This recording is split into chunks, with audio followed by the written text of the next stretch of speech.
How's it going, everyone? It's your boy Dak Down the Way, aka the Dick Dug himself, and we are finally looking at the Tetsucabra, the urgent quest for your 2-star village joints. It took me a while to kind of get here, but there's a whole lot of monsters, and I'm trying to pack in as many of these videos as I can per day, like 6 or so. But regardless, let's talk about the Tetsucabra because he's probably the first monster who's giving you a real issue, and in my opinion, the first one who actually warrants an actual relative guide slash tutorial, something along those lines. So without further ado, here we go. So the Tetsucabra, he is a amphibian type monster. I actually forget his exact classification, but just know he's a frog. Okay, he's literally just a frog. So he's gonna have a lot of frog-like characteristics. He's gonna be jumping. He's gonna be jumping, you know. That's pretty much the biggest thing to his whole like frog-like anatomy. He'll jump. I mean, he does have like a couple of frog-like characteristics, like certain animations, things like that, but for the most part, just know that that's what he's gonna do. He's going to jump, and his biggest thing outside of jumping is boulders and rocks. I'm gonna say boulders and I'm gonna say rocks. Rocks are the smaller ones, the boulders are the much larger ones. That's how I'm gonna label them as. So he'll pick up boulders from underneath the ground, and he'll use them to kind of like block the area around you. Now the thing is, these boulders will fall down to the ground. They will do damage once they do fall, but more commonly he'll pick up rocks out of the ground and keep them in his teeth, and he'll do a couple of things with them. He'll either jump with them and come down directly on you. He'll crush them within his jaws, doing weirdly enough, a huge hitbox. The hitbox on it is massive. When you think you're away from it, you're not away from it. So when you see him actually attempt to crush the rock within his mouth, either block or use absolute evasion as your art if you have that as an art, or just try your best to actually completely get out of the way,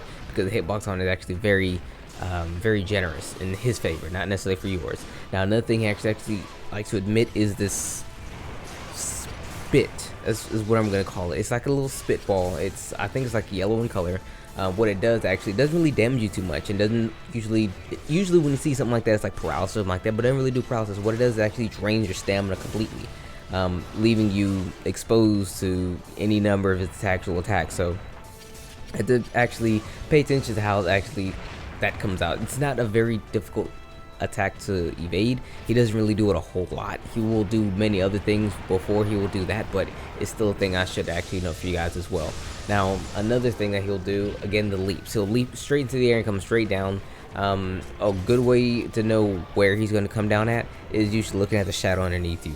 Usually if you actually have Valor style or Brave style, whatever you want to call it, if you have the time, you can just, you know, do the stance right there, and you'll be free to not worry about that. You can either block it or you can adapt out of it, you know, whatever evasive tactics you have. So it's not a huge issue. It's only a bigger issue when he has the rock in his mouth, because he can technically break the rock when he does that. But now that we discussed the rocks, the boulders, and most of his attacks, there's a couple other attacks, like some charging attacks like many other monsters just tend to have, so you just kind of have to watch out for how those actually come out. I mean, it's very akin to like any monster who just charges at you, so I'm not really going to label those attacks. I'm just going to tell you, if you see them happening or coming at you, I guess just move out the way. Well, with that being said, let's talk about a couple of things to actually get the upper hand on my man. Let's talk about his weakness. Now, his weak spots. Let's talk about that first. His weak spots, obviously, is the head. The head is like generally the biggest weak spot when it comes to many monsters in the game. His fangs, believe it or not, are not the second. Actually, they are the second, but for the most part, break the fangs, then actually attack his head on, and he should be fairly good. Another good hit spot, another good hit zone, I should say, that's useful is his forelimbs. So like his front two legs. Now another thing that people will also admit is his tail when it's puffy, but when the tail goes spiky, it's not a weak spot anymore. So watch out for that. Like the tail it'll be white and puffy, but then when it goes spiky and hard, it's not a weak spot anymore. So watch for that if you're going to actually utilize his weak spots there. Now speaking of weaknesses and whatnot, so let's talk about his elemental weakness. Number one is water. Now should you have water right now? Not 100% sure. Actually, I don't even think you can even get water right now. Actually, no, you can. You can. Cephalos will give you a water insect glaive, I believe.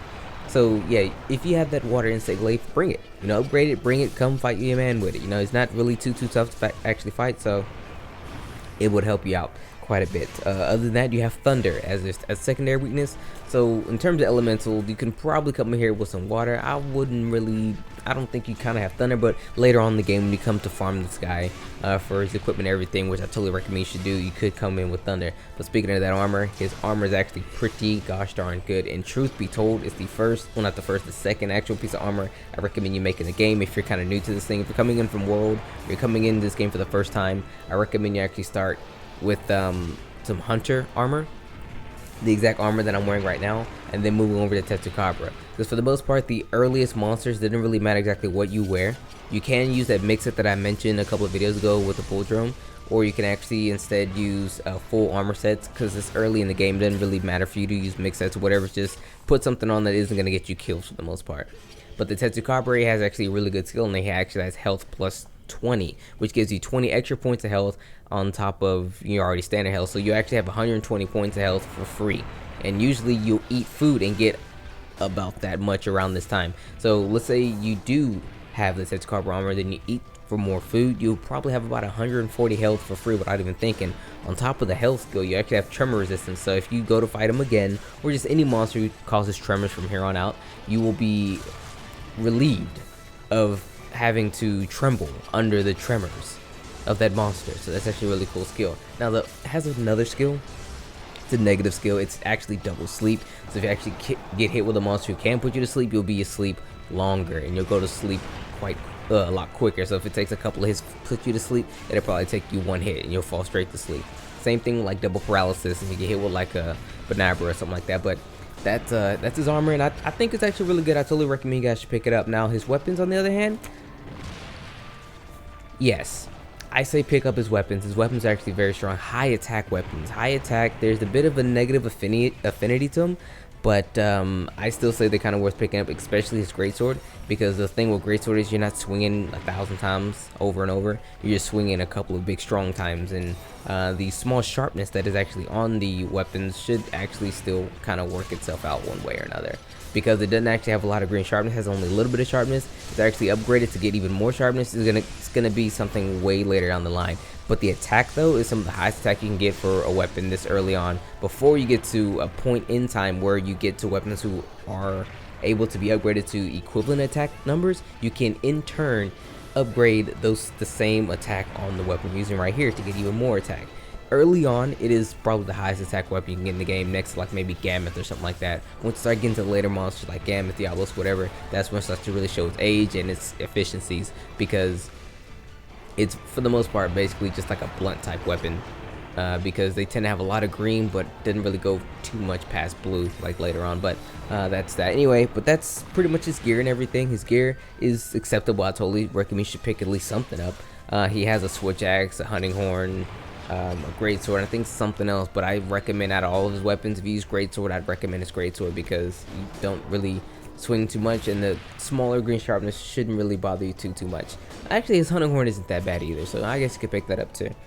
But outside of his weapons and armor, his weapons, armor, weaknesses, and everything, not really much else to really say about him. I mean, he's kind of a tough monster, I'll admit. A lot of people that I've actually played with, they had a lot of issues with him first time round.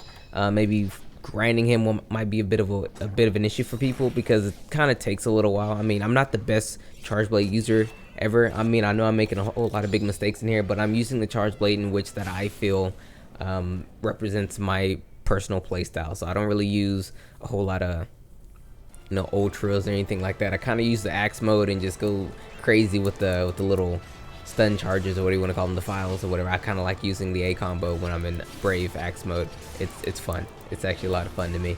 But honestly, that's pretty much all I can really tell you about the Tetsucabra. I mean, there is more, but I kind of just wrapped up in a nutshell. There's a little bit more video left for you guys, but I'm actually going to take some extra time to do a couple more videos, because there's actually, I think, 9 videos in the 2-star quest that I need to make. So more time I spend making those videos versus time I spend padding out the rest of a video that's already 14 minutes long, the more videos I'm going to upload for you guys. So with that being said, everyone, thanks so much for watching and supporting the videos this far. I greatly appreciate it. I will talk to you all real soon. The next video, I think, is going to be Kutku. So yeah, there we go. See you then.